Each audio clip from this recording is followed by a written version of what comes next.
अस्सलाम वालेकुम। आज के लेक्चर के अंदर हमने न्यूमेरिकल को सॉल्व करना है और वो कुछ न्यूमेरिकल आसान से न्यूमेरिकल हैं क्योंकि जो फैक्टर्स हमने डिटरमाइन कर लिए हैं उन्हीं के पैरामीटर के थ्रू ही हमने अपने काम करने हैं। ठीक है, तो आ जाते हैं सबसे पहले न्यूमेरिकल के अंदर। तो जो सबसे पहला न्यूमेरिकल है वो आपसे ये कह रहा है, लोड ए दे दिया, बी दे दिया, सी दे दिया। ठीक है, 3 लोड दे दिए और उसके पास एक मोटर लोड है। ठीक है, जितना कितने के वी का है, 150 के वी का है। फिर लाइटिंग लोड है, फिर पंपिंग लोड है। ये आपके पास दे दिए और आपके पास कुछ टाइम स्पेन दे दी है। ठीक है ना, कि इस टाइम के ऊपर ये लोड ऑन होते हैं। और find the diversity factor of a power station के, और उसकी डाइवर्सिटी बता पावर स्टेशन की। इसको करने से पहले फॉर्मूला लिख लेते हैं डाइवर्सिटी फैक्टर का। Is equals to sum of load, maximum load बोलते हैं या सम ऑफ लोड बोलते हैं, अपॉन मैक्सिमम लोड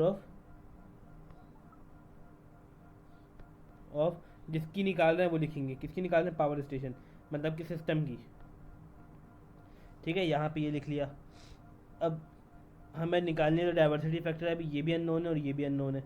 अब ये कैसे निकलेंगे, अब देख लेते हैं इनको। अब अगर आप कहें कि सम ऑफ मैक्सिमम लोड, तो ये सारे के सारे क्या है? मैक्सिमम लोड है। ठीक है ना, तो इनको हम प्लस करके लिख दें और इनमें से बड़ा लोड कौन सा है? 150, तो उससे निकाल दें। तो इस तरीके से अगर हम करेंगे तो आंसर हमारा क्या हो जाएगा? गलत हो जाएगा।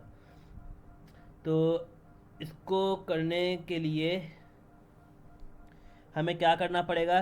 जब इस तरह का नोयत आ जाती है तो वहाँ पर टाइम स्पेन आपको गिवन होता है। तो टाइम स्पेन को हमें एनालाइज करना पड़ेगा और उसके मुताबिक अपना काम करेंगे। अगर मैं आपको हल्का सा एक ग्राफ बना दूँ तो मतलब कि मैंने ऐसी ग्राफ बना दे रैंडम से, ये इसका नहीं है ग्राफ, ये टाइम आ गया आपके पास, ये आपके पास एनर्जी आ गई केवी के अंदर। ठीक है ना, और टाइम स्पेन हमने यहाँ पे ब्रेक कर दिया है कि यहाँ से 10 से लेकर 7 तक का ये टाइम है, फिर उसके बाद 7 से 11 का ये टाइम है, and then rest of the time ये है। तो इस तरह हमने इसको डिवाइड करवा दिया। इसका आसान तरीका ये है, टाइम स्पेन को आप देखें। सबसे पहले आपको क्या करना है, टाइम स्पेन देखें कहाँ से कहाँ स्टार्ट हो रहा है। सुबह 10 से स्टार्ट हो रहा है। ठीक है ना, और सुबह 10 पर ख़त्म हो रहा है, मतलब 24 घंटे का एक ही टाइम पीरियड है, 24 आवर का ही टाइम पीरियड है। अब हमें स्टार्ट कहाँ से करना है? बिल्कुल, क्योंकि जो अर्ली टाइम होता है वहाँ से स्टार्ट करेंगे। सुबह 10 बजे से लेकर, अब 10 बजे के बाद देखिए कौन कौन सा टाइम आता है। 10 के बाद आता है 11 बजेगा AM, फिर 12 PM। ठीक है ना, फिर 1 PM, फिर 1 2 3। अब आपके पास 10 के बाद कौन सा टाइम आ रहा है? 3 वाला टाइम आ रहा है। ठीक है ना, 10 के बाद कौन सा टाइम आ रहा है? 3 वाला टाइम आ रहा है। तो आपने यहाँ से लेकर यहाँ तक का जाके रोकना है। किस तरीके से रुकेगा ये? 10 से लेकर, मैं अगर यहाँ पर टाइम बता दूँ, और ये मैं जो काम कर रहा हूँ मैक्सिमम लोड के लिए काम कर रहा हूँ। ठीक है ना, तो किस तरीके से सुबह 10 बजे से लेकर 3 बजे तक कौन सा लोड चलेगा? 150 किलोवाट चलेगा। कैसे? हमने क्या क्या किया है, हमने क्या क्या बोला है कि सुबह 10 बजे से लेकर ये लोड कब तक चल रहा है? ये लोड चल रहा है 7:30 बजे तक। ठीक है ना, लेकिन मैंने कह दिया कि 10 बजे से लेकर 3 बजे तक अभी तक क्या चल रहा है? अभी हमारा सिर्फ ये लोड ऑन है। अब अगर मैं इसके साथ इंक्लूड कर दूं कि 10 से लेकर 3 से लेकर 10 तक कौन कौन से लोड आ जाएंगे, तो 10 से लेकर 3 तक कौन कौन से लोड आ जाएंगे आपके पास है कि 55 वाला लोड आ जाएगा। और क्योंकि 3 4 5 6 7 बजे भी इसी के अंदर आएगा, मतलब 7 बजे तक ये वाला लोड भी आपके पास ऑन था। तो 150 प्लस 55 आपके पास ऑन था। ठीक है ना, इसको समझना है कि जिस तरीके से स्ट्रैटेजी मैं बता रहा हूँ। अब अगर मैं बोलूँ 3 बजे तक हमने रोक दिया, अब 3 के बाद और टाइम स्पेन को मुझे डिफाइन करना है, 3 4 5 6 7। अब देखेंगे 7 बजे तक कौन कौन से लोड आ रहे हैं। 3 से लेकर ये लोड तो चल रहा है, 3 बजे से लेकर ऑनवर्ड ये चल रहा है लोड 55। और 7 बजे तक कौन सा लोड चल रहा है? 150 वाला लोड भी चल रहा है।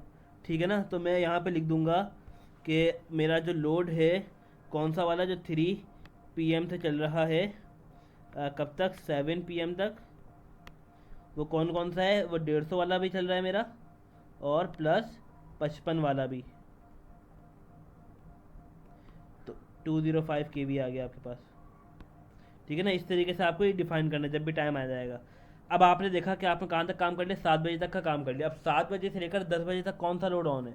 7 बजे से लेकर 10 बजे तक मतलब 7 बजे से लेकर आप देखें 7 बजे से ऑनवर्ड क्या आता है, 7, 8, 9, 10, 11, 11 PM, मतलब कि ये वाला और ये वाला।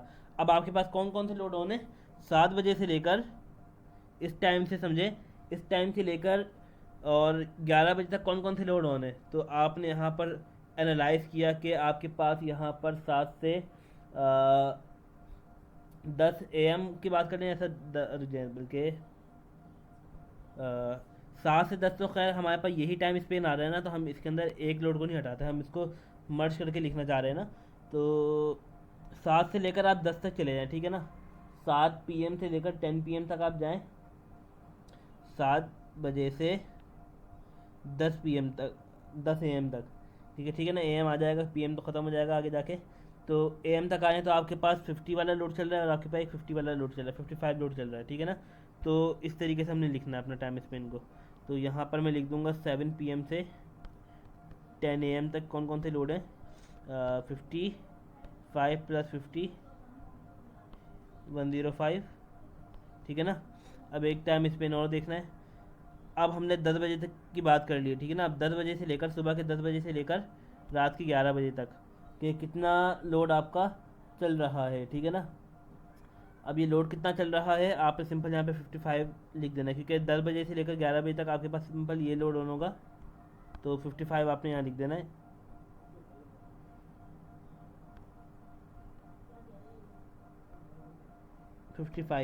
ठीक है ना। अब आपके पास ये कुछ वैल्यूज़ आ गई हैं। अब आपके पास मैक्सिमम लोड यहाँ पर क्या है, एक 150 है, 205 है, 105 है और एक 55 है। इसमें मैक्सिमम क्या है, मैक्सिमम इसके अंदर से 205। तो 205 को मैंने यहाँ पे मार्क कर लिया कि मुझे ये यूज़ करना है। अब सम करना है। अब सम क्या करेंगे, अब सम आपको सिंपल वही करना है। आपके पास ये जितने लोड हैं, ये जितने भी लोड हैं, इनको आप सिंपल सम कर दें। इसको आप सम करेंगे और आपके पास आंसर आ जाएगा। किस तरीके से, मैं इसको यहाँ पे लिख रहा हूँ, diversity factor is equals to 150 + 50, ठीक है। 200 और 255 हो गया आपके पास, 255 डिवाइड बाय मैक्सिमम लोड कितना, 205। आपने जो ये काम किया था वो आपने किसके लिए किया था, सिस्टम के लिए काम किया था। इसको डिवाइड करवा देंगे तो आंसर क्या आ जाएगा, 1.24, ठीक है। इसको आपने इस तरीके से देख भी लेना है।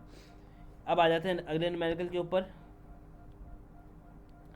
अगला न्यूमेरिकल के अंदर है the power station supply the peak load, के पावर स्टेशन है वो प्रोवाइड कर रहा है पीक लोड्स ऑफ, ठीक है ना। लोड्स मतलब कि ज़्यादा लोड्स हैं, 25 मेगावाट, 20 मेगावाट और 30 मेगावाट।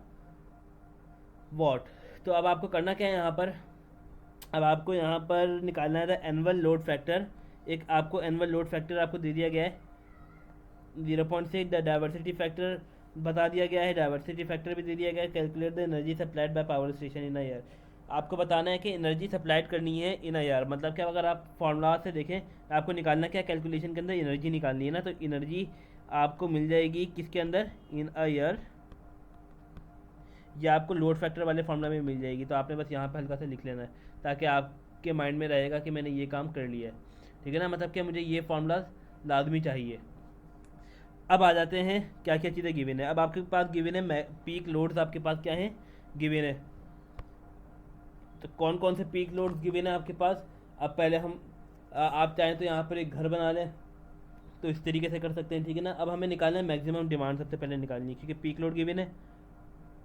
इनको सम कर देंगे तो हमारे पास पीक डिमांड आ जाएगा, और पीक डिमांड आ जाएगा तो मतलब हमारे पास लोड फैक्टर का एक फॉर्मूला क्या होता है, मैं यहाँ पे लिख दूँ ताकि कनेक्ट कर पाएँ आप लोग। Load factor is equals to energy consumption in a year. ये कैसे इन अ ईयर में कैसे कन्वर्ट होगा, जिस तरह हमने 24 आवर में कन्वर्ट किया था वैसे ही करेंगे, और यहाँ पे मैक्सिमम लोड आ जाएगा। मैक्सिमम लोड मतलब मैक्सिमम डिमांड ही, ठीक है ना। और मैक्सिमम डिमांड निकलता है किससे, डाइवर्सिटी फैक्टर से। तो अब यहाँ पे आ जाते हैं हम, diversity factor is equals to sum आ जाएगा। यहाँ पे मैं अच्छा वर्ड ये है कि सम लिख दूँ मैं, सम ऑफ लोड्स या पीक लोड्स आप कह रहे हैं, ठीक है ना, डिवाइड बाय आपके पास मैक्सिमम लोड आपके पास आ जाएगा, मैक्सिमम लोड, ठीक है। मैक्सिमम लोड आपके पास आ जाएगा।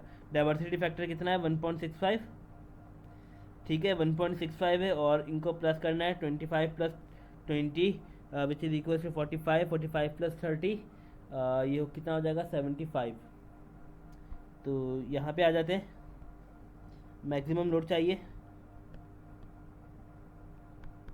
इज इक्वल्स टू 75 किलोवाट में ही आएगा, क्योंकि सारी की सारी चीज़ें किलोवाट में थी।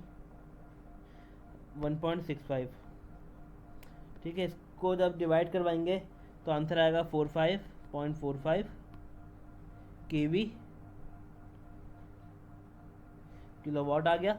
जब ये चीज़ आपके पास आ गई है तो आपने यहाँ पर क्या निकालना है, एनर्जी कंजम्पशन निकाल लेना है। तो आप यहाँ पर लिखेंगे लोड फैक्टर का फॉर्मूला,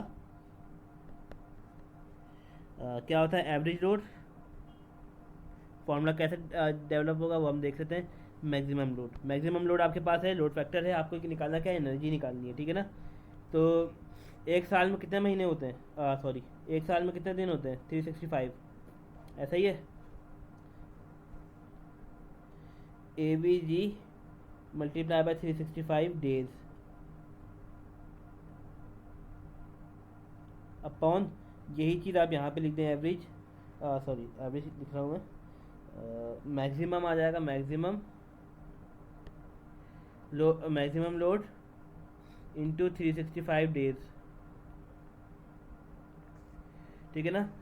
यहाँ पे आ गया, ये कन्वर्ट हो गया एनर्जी में, एनर्जी इन अ ईयर, ये ई स्टैंड फॉर एनर्जी। अब 365 दिन में कितने, ये क्योंकि डेज है ना, तो 365 डेज, एक डेज में कितना टाइम होता है, मतलब कि अगर मैं बोलूँ कि एक दिन में कितने घंटे होते हैं तो क्या बोलेंगे, 365 मल्टीप्लाई बाय 24, और एक घंटे में कितना घंटे होते हैं तो 60 आपने यहाँ पे जैसे मल्टीप्लाई करवा देंगे तो आपके पास बन जाएगा मैक्सिमम लोड इंटू 8760, ठीक है ना। इसको मल्टीप्लाई करवाने के बाद ये वाली वैल्यू यहाँ पर आ जाएगी। लोड फैक्टर 0.65 था, तो 0.65 मल्टीप्लाई बाय मैक्सिमम लोड कितना निकाला था हमने, 45.45 multiply by 8760 energy consumption in an year. तो ये जो निकल के आएगी आपके पास, आई थिंक 0.6 था बस। सो ये आपके पास निकल के आ जाएगा, कैलकुलेट कर लेते हैं इसको। 0.6 मल्टीप्लाई बाय 45.45 मल्टीप्लाई बाय 8760,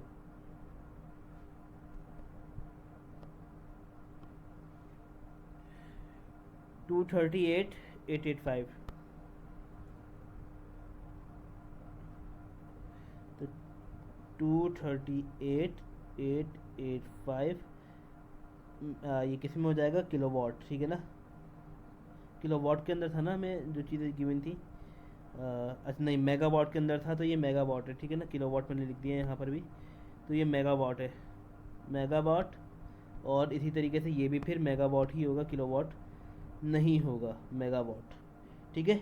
तो ये आपका आंसर आ गया है। इस तरीके से आपको अपने फॉर्मूलाज को माइंड में रखते हुए आपको चीज़ें निकालनी होंगी। अगर आप भूल जाएं कि कब कौन सी चीज़ें लगेंगे, डाइवर्सिटी फैक्टर कब लगेगा, लोड फैक्टर कब लगेगा, तो ये चीज़ देख लें कि आपको डेटा में क्या क्या चीज़ें गिवन। अगर वो चीज़ें गिवन होंगी तो आपको एक आइडिया हो जाएगा, रफली था एक आइडिया हो जाएगा कि यहाँ पे ये फॉर्मूला अप्लाई होगा। तो बस आज की वीडियो यहीं तक थी। आई होप समझ आ गया होगा वीडियो में जो अभी हमने न्यूमेरिकल किए हैं, ख़ास तौर पर ये टाइम स्पेन वाले, क्योंकि ये थोड़े से ऐसे न्यूमेरिकल हैं जिसको थोड़ा सा सोचना पड़ेगा, टाइम को एनालाइज करना पड़ेगा।